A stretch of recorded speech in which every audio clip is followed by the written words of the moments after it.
नमस्कार। आकाशवाणी से प्रस्तुत है समाचार संध्या।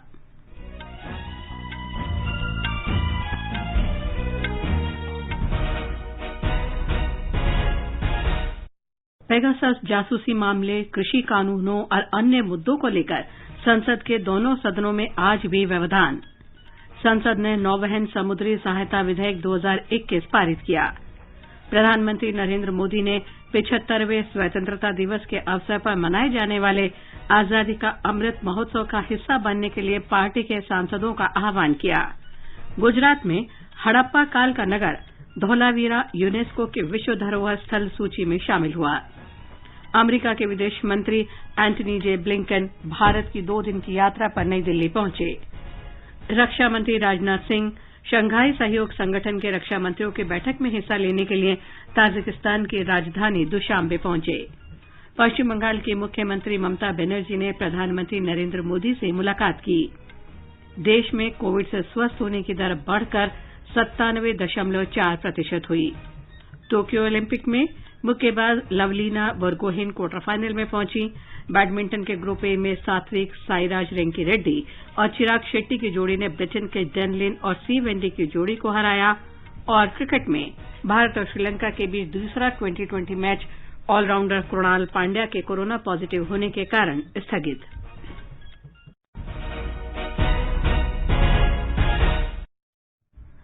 समाचार संध्या में चारू सक्सेना के साथ मैं लवलीन निगम।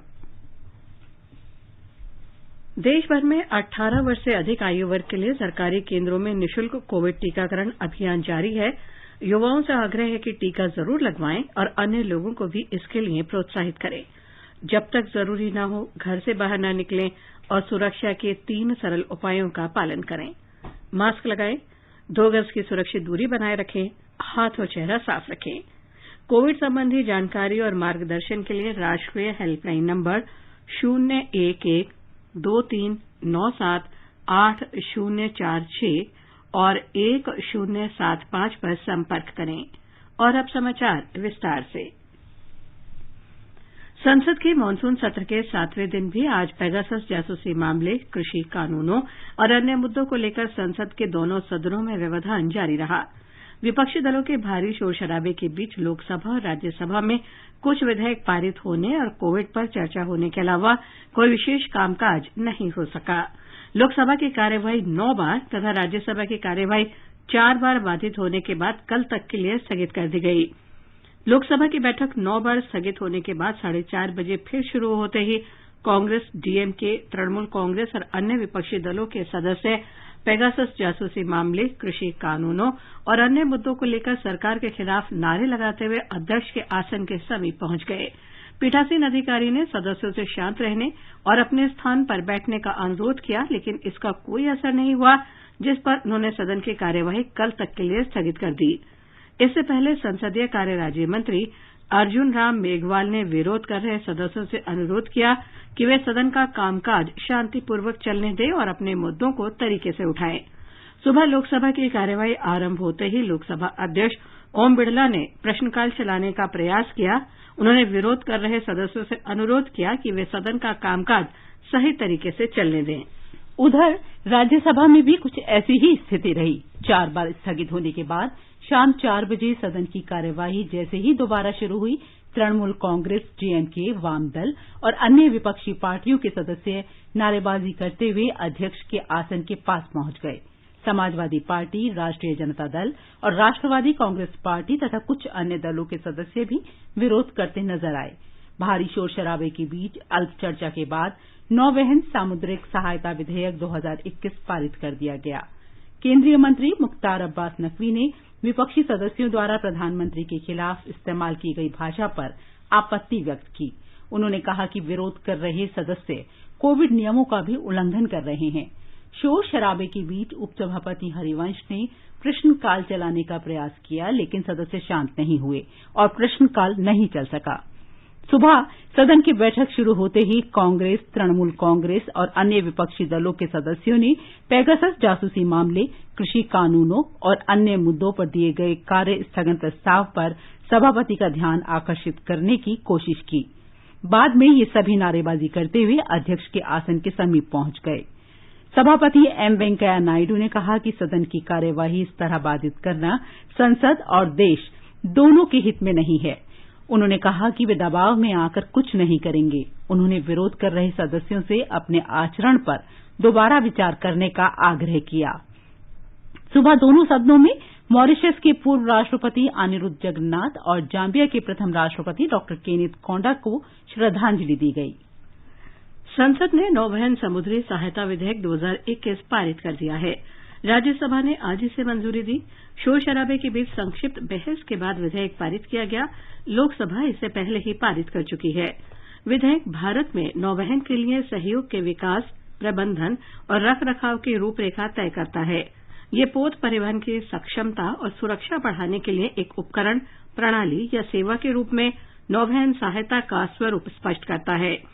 पोत में जहाज, नौका, नौचालन नौका, मछली पकड़ने की नौका, पनडुब्बी और समुद्री मोबाइल ड्रिलिंग यूनिट शामिल है। सरकार ने कहा है कि जीएसटी परिषद में पेट्रोल और डीजल पर वस्तु और सेवा कर लगाने का कोई प्रस्ताव लंबित नहीं है। राज्यसभा में एक प्रश्न के जवाब में वित्त राज्य मंत्री पंकज चौधरी ने कहा कि केंद्रीय वस्तु और सेवा कर सीजीएसटी एक्ट के अनुसार इन वस्तुओं पर जीएसटी लगाने के लिए परिषद के अनुमोदन की आवश्यकता होगी। उन्होंने कहा कि जीएसटी परिषद में अभी तक इन वस्तुओं पर कर लगाने से संबंधित कोई प्रस्ताव नहीं आया है। गौरतलब है कि जीएसटी परिषद के सदस्यों में केंद्र और राज्य सम्मिलित हैं। केंद्र सरकार संबंधित राज्य सरकारों के सहयोग से अंतर्राज्यीय विवादों को उलझाने के लिए प्रतिबद्ध है। गृह राज्य मंत्री नित्यानंद राय ने यह जानकारी लोकसभा में एक प्रश्न के लिखित उत्तर में दी। उन्होंने कहा कि सरकार आपसी समझबूझ की भावना से विवाद के सौहार्दपूर्ण समाधान के लिए केवल एक सूत्रधार के रूप में काम करती है। श्री नित्यानंद राय ने बताया कि हरियाणा, हिमाचल प्रदेश, केंद्र शासित प्रदेश लद्दाख, हिमाचल प्रदेश, महाराष्ट्र, कर्नाटक, असम, अरुणाचल प्रदेश, असम, नागालैंड, असम, मेघालय और असम, मिजोरम के बीच सीमा विवाद है। उन्होंने कहा कि कुछ विवादित सीमावर्ती क्षेत्रों से कभी कभार विरोध प्रदर्शन और हिंसा की घटनाएं सामने आती हैं। विधि और न्याय मंत्री किरेन रिजिजू ने कहा है कि पूर्वोत्तर क्षेत्र के सांसदों के मंच ने मिजोरम और असम के सीमावर्ती क्षेत्रों में रह रहे लोगों से शांति और सौहार्द बनाए रखने की अपील की है। संसद के बाहर संवाददाताओं से बातचीत में श्री रिजिजू ने कहा कि गृह मंत्रालय इस मुद्दे की निगरानी कर रहा है। सरकार ने पिछले 3 वर्ष में 2,38,000 से अधिक कंपनियों को फर्जी कंपनियों के रूप में पहचान की है। कॉरपोरेट मामलों के राज्य मंत्री राव इंद्रजीत सिंह ने ये जानकारी आज राज्यसभा में एक प्रश्न के लिखित उत्तर में दी। उन्होंने कहा कि सरकार ने पिछले 3 वर्ष के दौरान फर्जी कंपनियों की पहचान करने और उनके खिलाफ कार्रवाई करने के लिए विशेष अभियान चलाया है। श्री राव इंद्रजीत सिंह ने कहा कि सरकार द्वारा गठित विशेष कार्यबल ने फर्जी कंपनियों की पहचान के लिए अलर्ट के रूप में कुछ रेड फ्लैग संकेतकों के उपयोग की सिफारिश की थी। मुंबई में सबसे अधिक 52,869 फर्जी कंपनियों की पहचान हुई है। इसके बाद दिल्ली में 45,000 और हैदराबाद में 20,000 कंपनियों की पहचान की गई है। कोविड महामारी के दौरान प्रधानमंत्री गरीब कल्याण अन्न योजना के तहत 600 लाख टन से अधिक खाद्यान्न आवंटित किया गया। इस महीने की 14 तारीख तक राज्य और केंद्र शासित प्रदेश इसमें से 400 लाख टन से अधिक खाद्यान्न का उठाव कर चुके हैं। उपभोक्ता मामले, खाद्य और सार्वजनिक वितरण राज्य मंत्री साध्वी निरंजन ज्योति ने आज लोकसभा में एक लिखित उत्तर में यह जानकारी दी। केंद्र सरकार ने राष्ट्रीय खाद्य सुरक्षा अधिनियम के तहत करीब 80 करोड़ लाभार्थियों को मुफ्त में खाद्यान्न देने का फैसला किया। रसायन और उर्वरक मंत्री मनसुख मांडविया ने स्पष्ट किया है कि 14 जून से रेमडेसिविर दवा को निर्यात की निषिद्ध श्रेणी से हटाकर प्रतिबंधित श्रेणी में रखा गया है। आज लोकसभा में एक लिखित उत्तर में उन्होंने कहा कि ये कदम रेमडेसिविर की घटती मांग और बढ़ती आपूर्ति को देखते हुए उठाया गया। रसायन और उर्वरक मंत्री ने बताया कि टॉसिलिजुमाब की मांग और आपूर्ति स्थिति काफी स्थिर है। श्री मांडविया ने कहा कि रेमडेसिविर भारत में बनाया जाता है, जबकि दूसरा केवल आयात के जरिए देश में उपलब्ध होता है। प्रधानमंत्री नरेंद्र मोदी ने आज भारतीय जनता पार्टी के सांसदों से यह सुनिश्चित करने को कहा कि प्रत्येक व्यक्ति आजादी के अमृत महोत्सव का हिस्सा बने। अमृत महोत्सव देश के 75वें स्वतंत्रता दिवस के अवसर पर मनाया जा रहा है। श्री मोदी ने कहा कि पार्टी के चुने हुए कार्यकर्ता 15 अगस्त 2022 से 15 अगस्त 2023 के बीच प्रत्येक विधानसभा क्षेत्र के 75 गांवों का दौरा करेंगे। संसदीय कार्य राज्य मंत्री अर्जुन राम मेघवाल ने बताया कि पार्टी कार्यकर्ता प्रत्येक गांव में ऐसे उल्लेखनीय विचार और पहल के बारे में जानकारी एकत्र करेंगे जो आगे देश के विकास में काम आएगी। आजादी के 75 साल, जिसको हम आजादी का अमृत महोत्सव कहते हैं। प्रधानमंत्री जी ने सभी सांसदों को संबोधित करते हुए कहा कि जनता ने हमें आशीर्वाद दिया है। जन जन के दिल में और दिमाग में ये भाव उत्पन्न करने का अवसर है कि मैं देश के लिए कुछ करूं। ये अवसर हमारे सामने उपस्थित हुआ है। ये मार्गदर्शन दिया गया कि ये कार्यक्रम केवल सरकार ही करे, ऐसा नहीं है, देश की जनता भी जुड़े। इसके लिए उन्होंने कहा 2047 जब देश की आजादी के 100 साल पूरे होंगे, जब देश कहां पहुंच सकता है, जो हमारे बेस्ट बेंचमार्क है, उसको हम कैसे अचीव कर सकते हैं, उसके बारे में जो भी आइडिया जनता से आए उसको हमें कलेक्ट करना है। अमेरिका के विदेश मंत्री एंटनी जे ब्लिंकन भारत की 2 दिवसीय यात्रा पर आज नई दिल्ली पहुंच गए। अमेरिका के विदेश मंत्री बनने के बाद उनकी ये पहली भारत यात्रा है। वो कल विदेश मंत्री डॉक्टर एस जयशंकर और राष्ट्रीय सुरक्षा सलाहकार अजीत डोभाल से मुलाकात करेंगे। दोनों पक्ष भारत और अमेरिका के बीच मजबूत द्विपक्षीय संबंधों के साथ ही इन्हें भविष्य में और सशक्त बनाने की संभावनाओं की समीक्षा करेंगे। ये बैठक साझा हित वाले क्षेत्रीय और वैश्विक मुद्दों के साथ ही कोविड महामारी से उबरने, भारत प्रशांत क्षेत्र, अफगानिस्तान और संयुक्त राष्ट्र में सहयोग जैसे विषयों पर केंद्रित होगी। श्री ब्लिंकन की भारत यात्रा को दोनों देशों के बीच उच्च स्तरीय द्विपक्षीय वार्ता तथा वैश्विक रणनीतिक साझेदारी को भविष्य में भी जारी रखने के एक अवसर के रूप में देखा जा रहा है। रक्षा मंत्री राजनाथ सिंह शंघाई सहयोग संगठन एससीओ के रक्षा मंत्रियों की बैठक में हिस्सा लेने के लिए आज ताजिकिस्तान की राजधानी दुशांबे पहुंच गए। बुधवार को होने वाली मुख्य बैठक में संगठन के रक्षा मंत्रियों के साथ ही ताजिकिस्तान के राष्ट्रपति एमोमली रहमान भी होंगे। एससीओ यूरेशियाई महाद्वीप के 60% हिस्से का प्रतिनिधित्व करता है। एससीओ सदस्य देशों की कुल जनसंख्या 3 अरब से अधिक है, जो दुनिया की आबादी का लगभग आधा हिस्सा है। ये समाचार हमारी वेबसाइट newsonair.com/hindi और हमारे mobile app news on AIR पर भी उपलब्ध हैं। चलो मिलकर एक शुरुआत करें, चलो एक फैसला आज करें, मास्क नहीं तो टोकेंगे, कोरोना को रोकेंगे, चलो एक इरादा करते हैं, चलो कुछ वादा करते हैं, मास्क नहीं तो टोकेंगे, कोरोना को रोकेंगे।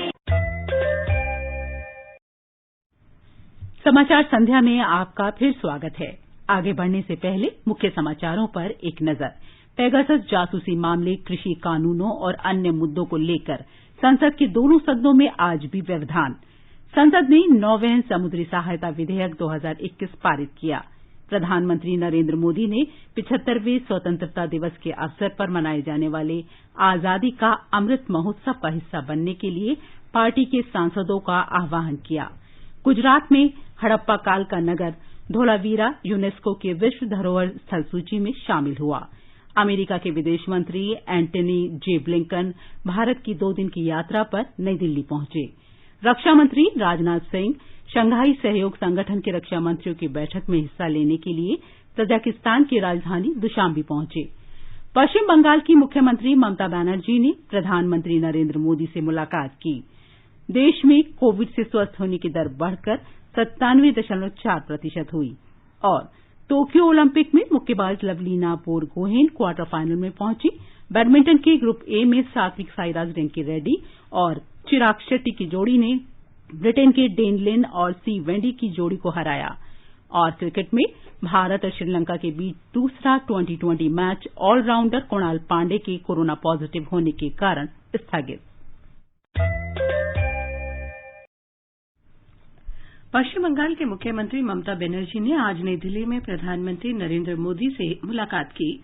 बाद में पत्रकारों से बातचीत में सुश्री ममता बनर्जी ने कहा कि श्री मोदी के साथ उनकी मुलाकात सौहार्दपूर्ण रही। उन्होंने कहा कि बैठक के दौरान पश्चिम बंगाल में कोविड-19 की स्थिति पर भी चर्चा हुई।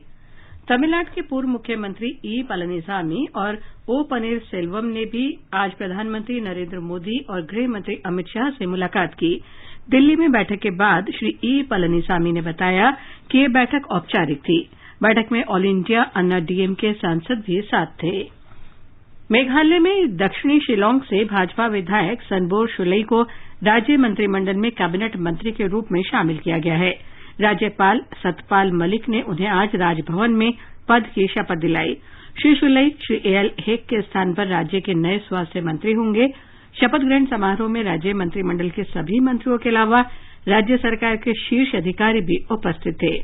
श्री सनबोर दक्षिणी शिलांग विधानसभा सीट का 3 बार प्रतिनिधित्व कर चुके हैं और वह विधानसभा उपाध्यक्ष भी रह चुके हैं। राष्ट्रपति रामनाथ कोविंद ने आज श्रीनगर में कश्मीर विश्वविद्यालय के 19वें दीक्षांत समारोह को संबोधित किया। दीक्षांत समारोह में देश की प्रथम महिला श्रीमती सविता कोविंद भी उपस्थित थी। इस अवसर पर जम्मू कश्मीर के उपराज्यपाल मनोज सिन्हा, उनके सलाहकार, सांसद डॉक्टर फारूक अब्दुल्ला, कई विश्वविद्यालयों के उपकुलपति सहित कई गणमान्य लोग भी मौजूद थे। ब्यौरा हमारे संवाददाता से। राष्ट्रपति रामनाथ कोविंद ने जम्मू कश्मीर दौरे के अपने तीसरे दिन आज Kashmir international convention centre Srinagar में कश्मीर विश्वविद्यालय के 19वें दीक्षांत समारोह को संबोधित किया और विभिन्न धाराओं के शैक्षणिक वर्ष 2020-21 के लिए 10 छात्रों को स्वर्ण पदक से सम्मानित किया। राष्ट्रपति कोविंद ने अपने चेहरे पर मुस्कान के साथ कश्मीरी में दीक्षांत समारोह में अपने भाषण की शुरुआत की और कहा, मैं सबस खुशी तो है मिलित, जिसका अर्थ है कि उन्हें उनसे मिलकर खुशी मिली, जिस पर उपस्थित श्रोताओं ने राष्ट्रपति का तालियां बजाकर अभिवादन किया। इससे पहले कल कारगिल विजय दिवस की 22वीं वर्षगांठ की पूर्व संध्या पर रामनाथ कोविंद की द्रास की निर्धारित यात्रा खराब मौसम के कारण रद्द कर दी गई थी। इसके बाद राष्ट्रपति बारामूला में डैगर वार मेमोरियल पर राष्ट्र के लिए अपने प्राणों की आहुति देने वाले सैनिकों को श्रद्धांजलि अर्पित की। श्री कोविंद जम्मू कश्मीर की 4 दिवसीय यात्रा पर रविवार को श्रीनगर पहुंचे थे और उनका श्रीनगर में तकनीकी हवाई अड्डे पर गार्ड ऑफ ऑनर भी दिया गया था। राष्ट्रपति कल राजधानी वापस लौट रहे हैं। आकाशवाणी समाचार के लिए श्रीनगर से मैं सुनील कौल। गुजरात में हड़प्पा काल का नगर धोलावीरा आज यूनेस्को की विश्व धरोहर स्थल सूची में शामिल हो गया है। धोलावीरा के यूनेस्को की सूची में शामिल होने के बाद भारत में विश्व धरोहर स्थलों की संख्या 40 हो गई है। एक रिपोर्ट। संस्कृति मंत्री जी किशन रेड्डी ने कहा कि आज का दिन भारत के लिए गौरवशाली दिवस है, विशेषकर गुजरात के लोगों के लिए। उन्होंने कहा कि 2014 के बाद से भारत के 10 नए स्थल विश्व धरोहर सूची में शामिल हुए हैं। ये संख्या वैश्विक सूची में शामिल भारत के कुल धरोहर स्थलों की 1/4 है। संस्कृति मंत्री ने कहा कि ये उपलब्धि भारतीय संस्कृति, विरासत और भारतीय जीवन शैली को बढ़ावा देने की प्रधानमंत्री नरेंद्र मोदी की प्रतिबद्धता दर्शाती है। प्रधानमंत्री ने धोलावीरा नगर को यूनेस्को द्वारा विश्व धरोहर स्थल घोषित किए जाने पर प्रसन्नता व्यक्त की है। श्री मोदी ने कई ट्वीट संदेशों में कहा कि धौलावीरा एक प्रमुख शहरी केंद्र था और ये देश के अतीत के साथ महत्वपूर्ण संपर्कों में एक है। उन्होंने कहा कि ये देखने योग्य स्थल है, विशेषकर ये इतिहास, संस्कृति और पुरातत्व में रुचि रखने वालों के लिए दर्शनीय है। प्रधानमंत्री ने कहा कि वो अपने विद्यार्थी जीवन में पहली बार धौलावीरा गए थे और इसे देखकर मंत्रमुग्ध रह गए थे। उन्होंने कहा कि गुजरात के मुख्यमंत्री के रूप में उन्हें धौलावीरा के धरोहर संरक्षण और पुनरुद्धार से संबंधित कार्य करने का अवसर मिला। समाचार कक्ष से नईम अख्तर। स्वास्थ्य मंत्रालय ने कहा है कि सरकार के पास कोविड से मारे गए लोगों का रिकॉर्ड रखने के लिए एक पारदर्शी और सक्षम प्रणाली मौजूद है। मंत्रालय ने कहा है कि सभी राज्यों और केंद्र शासित प्रदेशों से कहा गया है कि वे पूरी जवाबदेही के साथ इनसे संबंधित आंकड़ों को अपडेट करते रहें। मंत्रालय ने कोविड से होने वाली मौतों को लेकर मीडिया में फैलाई जा रही भ्रामक खबरों को गलत बताते हुए कहा कि कुछ मीडिया रिपोर्ट में देश में कोविड की दूसरी लहर के दौरान कम से कम 27 से 33 लाख लोगों के मारे जाने की बात कही गई है, जो सही नहीं है। सरकार ने कहा है कि देश में कोविड महामारी की दूसरी लहर के दौरान संक्रमित लोगों की दैनिक संख्या में लगातार कमी आ रही है।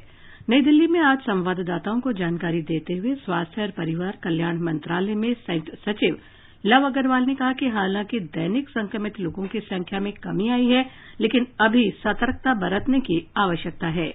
देश में अप्रॉक्सीमेटली 29,689 केसेस पिछले 24 घंटे में रिपोर्ट हुए हैं। वीकली एवरेज केसेस घटते घटते कंटिन्यूस बेसिस पर करीब 38,090 केसेस ऑन एन एवरेज पिछले एक हफ्ते में नोट किए गए हैं। तो यह कंसिस्टेंट डिक्लाइन है, लेकिन जैसे शुरू के कुछ हफ्तों में एक शार्प डिक्लाइन नोट किया गया था, अब पिछले 2-3 हफ्तों से रेट ऑफ डिक्लाइन में कुछ कमी भी नोट की गई है, which remains an area of concern, जिसके लिए हम स्टेट से डिस्कशन करते हुए कैसे केसेस को कंट्रोल करना है बातचीत कर रहे हैं। श्री अग्रवाल ने कहा कि पिछले 4 सप्ताह में 7 राज्यों के 22 जिलों में संक्रमण में वृद्धि रही। ये राज्य हैं केरल, मणिपुर, मेघालय, अरुणाचल प्रदेश, महाराष्ट्र, असम और त्रिपुरा। श्री अग्रवाल ने कहा कि देश में संक्रमण से उबरने की दर में लगातार वृद्धि हो रही है। देश में 4 लाख से भी कम केसेस 3,98,000 केसेस इस समय एक्टिव केसेस की दृष्टि में आते हैं। देश का रिकवरी रेट बढ़ते बढ़ते अब 97.4% हो चुका है। जरूरी है कि हम कंटिन्यूअस बेसिस पर एफर्ट करते रहें ताकि हम रिकवरी रेट में और वृद्धि पा सकें। नीति आयोग के सदस्य स्वास्थ्य डॉक्टर वीके पॉल ने कहा कि वैक्सीन लगवा चुके सशस्त्र सेनाओं के स्वास्थ्य कार्यकर्ताओं को लेकर अध्ययन किया गया।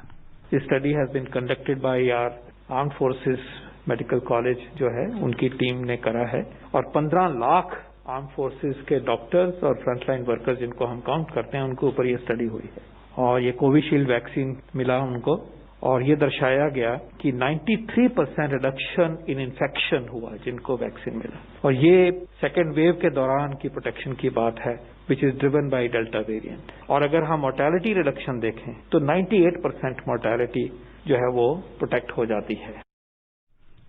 कोविड संबंधी राष्ट्रीय हेल्पलाइन नंबर हमारी वेबसाइट newsonair.gov.in पर उपलब्ध हैं। बिहार सरकार ने राज्य में कोविड से मरने वाले प्रत्येक व्यक्ति के परिजनों को 4 लाख रुपए की अनुग्रह राशि देने का फैसला किया है। राज्य में अब तक लगभग 7,500 लोगों की कोविड से मृत्यु हो चुकी है। उप मुख्यमंत्री और वित्त मंत्री तारकिशोर प्रसाद ने कहा कि राज्य में कोविड उन्मूलन कार्यक्रम पर 1,000 करोड़ रुपए खर्च किए जाएंगे। असम के गोलाघाट और लखीमपुर जिलों में कोविड-19 संक्रमण के बढ़ रहे मामलों के कारण इन जिलों में कल सुबह से अगले आदेश तक पूर्ण कर्फ्यू लागू रहेगा। राज्य आपदा प्रबंधन प्राधिकरण ने आज इस संबंध में नए दिशा निर्देश जारी किए। हालांकि कोविड की स्थिति में सुधार के मद्देनजर जोरहाट, बिश्वनाथ और सोनितपुर जिलों में पूर्ण कंटेनमेंट जोन आदेश को रद्द कर दिया गया है। बासवराज बोम्मई कर्नाटक के नए मुख्यमंत्री होंगे। बासवराज को विधायक दल का नेता चुना गया है। पूर्व मुख्यमंत्री बीएस येदियुरप्पा ने श्री बोम्मई के नाम का प्रस्ताव रखा। महाराष्ट्र में पिछले सप्ताह हुई लगातार बारिश से राज्य के 16 जिलों में 1,000 से अधिक जलापूर्ति योजनाओं पर असर पड़ा। राज्य सरकार ने कहा कि इन जलापूर्ति योजनाओं को बहाल करने के लिए 42 करोड़ रुपए से अधिक की राशि खर्च की जाएगी। हमारे संवाददाता ने बताया है कि एक अस्थायी उपाय के रूप में राज्य सरकार ने प्रभावित क्षेत्रों में पानी के टैंकरों को जलापूर्ति में लगाया है। राज्य सरकार ने कोंकण, पश्चिमी महाराष्ट्र और राज्य के कुल 16 जिलों में पीने के पानी की आपूर्ति बहाल करने को सर्वोच्च प्राथमिकता दी है, जो भारी बारिश और बाढ़ से प्रभावित हुए हैं। इन सभी जल आपूर्ति योजनाओं को बहाल करने के लिए युद्ध स्तर पर काम चल रहा है। इसके अलावा प्रशासन को डायरिया की घटनाओं को रोकने के लिए संकटग्रस्त लोगों को पर्याप्त और शुद्ध पेयजल उपलब्ध कराने के निर्देश दिए गए हैं। एक अन्य घटनाक्रम में राष्ट्रवादी कांग्रेस पार्टी के अध्यक्ष शरद पवार ने कहा कि जिन 6 जिलों में भारी नुकसान हुआ है वहां उनकी पार्टी प्रभावित लोगों को आवश्यक वस्तुओं वाली किट वितरित करेगी। इसके अलावा 250 डॉक्टरों को इन स्थानों पर लोगों की स्वास्थ्य जांच के लिए तैनात किया जाएगा। इस बीच विपक्ष के नेता देवेंद्र फडणवीस ने आज बाढ़ प्रभावित क्षेत्रों में पानी की बोतलें, बिस्किट के पैकेट्स, कंबल, सैनिटरी पैड्स वाले 4 ट्रकों को हरी झंडी दिखाई। कुणाल शिंदे, आकाशवाणी समाचार, मुंबई। ये समाचार आकाशवाणी से प्रसारित किए जा रहे हैं। ताजा समाचार जानने के लिए आप हमारे Twitter handle @AIR News Hindi को फॉलो कर सकते हैं।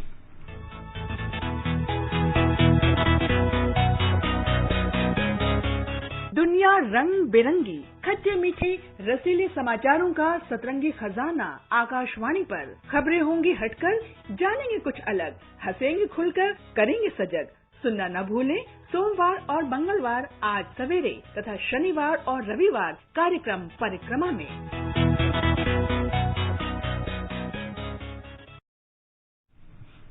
ये आकाशवाणी है और अब टोक्यो ओलंपिक की खबरें खेल डेस्क से। तीर की तरह तू चल, चूके ना निशाना, लक्ष्य तेरा सामने है, जीत के है आना। टोक्यो ओलंपिक में आज का दिन मिला जुला रहा, जहां एक और हॉकी, मुक्केबाजी और बैडमिंटन में भारतीय खिलाड़ियों ने जीत का परचम लहराया, वहीं टेबल टेनिस और निशानेबाजी में निराशा हाथ लगी। हॉकी में पूल ए के अपने तीसरे मुकाबले में भारत ने दमदार प्रदर्शन करते हुए स्पेन को 3-0 से हराया। भारत की ओर से रुपिंदर पाल ने बेहतरीन 2 गोल किए, वहीं सिमरनजीत ने भी 1 गोल किया। आज की जीत के साथ ही भारत पूल ए में 6 अंकों के साथ दूसरे स्थान पर पहुंच गया है। भारत अपने अगले मैच में बृहस्पतिवार को वर्तमान ओलंपिक चैंपियन अर्जेंटीना से खेलेगा। भारतीय महिला मुक्केबाज और पदक की उम्मीद लवलीना बोरगोहेन 69 किलोग्राम भार वर्ग के क्वार्टर फाइनल में पहुंच गई हैं। प्री क्वार्टर फाइनल में बोरगोहेन के मुक्को ने जर्मनी की मुक्केबाज एप्टेज नदीन को शिकस्त दी। बैडमिंटन के पुरुष डबल्स में भारत के सात्विक साईराज रंकी रेड्डी और चिराग शेट्टी की जोड़ी ने ब्रिटेन के डेन लिन और सी वेंडी की जोड़ी को 21-17, 21-19 से हराया। लेकिन इस जीत के बावजूद इस जोड़ी को क्वार्टर फाइनल में जगह नहीं मिली, क्योंकि ये जोड़ी ग्रुप में तीसरे स्थान पर है, जबकि क्वार्टर फाइनल में शीर्ष 2 टीमें ही पहुंचेंगी, जिनमें ताइवान और इंडोनेशिया शामिल हैं। बैडमिंटन में पदक के लिए अब देश की उम्मीद पीवी सिंधु पर लगी है। टेबल टेनिस में पुरुषों के सिंगल्स के तीसरे दौर के मुकाबले में अचंता शरद कमल को चीन के मौजूदा ओलंपिक और विश्व चैंपियन मा लॉन्ग से हार का सामना करना पड़ा। शरद ने अपने मजबूत प्रतिद्वंदी को पहले 3 गेम्स में कड़ी चुनौती दी, लेकिन आखिर में उन्हें 1-4 से मात मिली। निशानेबाजी में 10 metre air rifle mixed team स्पर्धा के क्वालिफिकेशन में ई वेलारेविन और दिव्यांश पवार की जोड़ी तथा अंजुम मुदगिल और दीपक कुमार की जोड़ी हार गई। 10 मीटर एयर पिस्टल मिक्स स्पर्धा में भारत की मनु भाकर और सौरभ चौधरी की जोड़ी को भी क्वालिफिकेशन दौर में हार का सामना करना पड़ा। पदक तालिका में 10 स्वर्ण के साथ जापान पहले स्थान पर है, अमेरिका दूसरे और चीन तीसरे स्थान पर है। भारत 1 रजत पदक के साथ 39वें स्थान पर है। Siddharth Singh, sports desk. तीर की तरह तू चल, चूके ना निशाना, लक्ष्य तेरा सामने है, जीत के है आना। आकाशवाणी समाचार के ओलंपिक क्विज में देश के कोने कोने से श्रोता हिस्सा ले रहे हैं। कल के सवाल के विजेता हैं पटना बिहार के रोहन शेखर। रोहन को आकाशवाणी समाचार की पूरी टीम की ओर से ढेर सारी बधाई। आकाशवाणी से बातचीत में रोहन ने बताया, मुझे बहुत खुशी हो रही है कि मैं इस क्विज का विजेता बना। AIR न्यूज सुनना मुझे बहुत पसंद है, क्योंकि यह जिस सटीकता और सरल तरीके से हमें न्यूज प्रोवाइड करता है, दिस इज वर्थ अप्रिशिएटिंग। इसके अलावा ओलंपिक्स में हमारे जितने भी पार्टिसिपेंट्स हैं जो इंडिया को रिप्रेजेंट कर रहे हैं, मैं उन्हें ढेर सारी शुभकामनाएं देना चाहता हूं, ताकि वो हमारे देश का नाम रोशन करें, देश के लिए मेडल लाएं और देश का नाम और ऊंचा करें। चूके ना निशाना, लक्ष्य तेरा सामने है, जीत के है आना। आकाशवाणी समाचार अपने प्रतिदिन प्रसारित होने वाले कार्यक्रम स्पोर्ट्स स्कैन में आपके लिए लेकर आया है ओलंपिक क्विज आकाशवाणी समाचार के साथ। इसमें हिस्सा लेने के लिए आपको स्पोर्ट्स स्कैन कार्यक्रम के दौरान ओलंपिक पर पूछे गए प्रश्न का जवाब देना है। आप अपने जवाब ईमेल कर सकते हैं। पता है airsportscan@gmail.com। विजेता का चुनाव ईमेल के द्वारा सबसे पहले मिलने वाले सही जवाब से होगा। क्विज के विजेता का नाम अगले दिन प्रसारित होने वाले स्पोर्ट्स स्कैन कार्यक्रम और हमारे समाचार बुलेटिन्स में घोषित किया जाएगा। साथ ही हमारे Twitter handle @AIR News Alerts पर भी फ्लैश होगा। इतना ही नहीं, विजेता को भारतीय ओलंपिक टीम की एक जर्सी भी दी जाएगी। तो देर किस बात की, सुनिए स्पोर्ट्स स्कैन कार्यक्रम रोजाना शाम 7:20 पर FM गोल्ड 100.1 मेगाहर्ट्ज और हमारे YouTube channel news on AIR official पर। तू चल, चूके ना निशाना, लक्ष्य तेरा सामने है, जीत के है आना। भारतीय क्रिकेट टीम में कोरोना का एक मामला सामने आने के बाद श्रीलंका के साथ आज आर प्रेमदासा स्टेडियम में होने वाला दूसरा 2020 मुकाबला स्थगित कर दिया गया है। भारतीय खिलाड़ी कृणाल पांड्या के कोरोना पॉजिटिव होने के कारण इस मैच को स्थगित करना पड़ा। और अंत में मुख्य समाचार एक बार फिर। पेगासस जासूसी मामले, कृषि कानूनों और अन्य मुद्दों को लेकर संसद के दोनों सदनों में आज भी व्यवधान। संसद ने नौवहन समुद्री सहायता विधेयक 2021 पारित किया। प्रधानमंत्री नरेंद्र मोदी ने 75वें स्वतंत्रता दिवस के अवसर पर मनाए जाने वाले आजादी का अमृत महोत्सव का हिस्सा बनने के लिए पार्टी के सांसदों का आह्वान किया। गुजरात में हड़प्पा काल का नगर धौलावीरा यूनेस्को की विश्व धरोहर स्थल सूची में शामिल हुआ। अमेरिका के विदेश मंत्री एंटनी जे ब्लिंकन भारत की 2 दिन की यात्रा पर नई दिल्ली पहुंचे। रक्षा मंत्री राजनाथ सिंह शंघाई सहयोग संगठन के रक्षा मंत्रियों की बैठक में हिस्सा लेने के लिए ताजिकिस्तान की राजधानी दुशांबे पहुंचे। पश्चिम बंगाल की मुख्यमंत्री ममता बनर्जी ने प्रधानमंत्री नरेंद्र मोदी से मुलाकात की। बसवराज बोम्बई कर्नाटक के नए मुख्यमंत्री होंगे। श्री बसवराज को विधायक दल का नेता चुना गया है। देश में कोविड से स्वस्थ होने की दर बढ़कर 97.4% हुई। इसके साथ ही समाचार संध्या का ये अंक समाप्त हुआ। नमस्कार।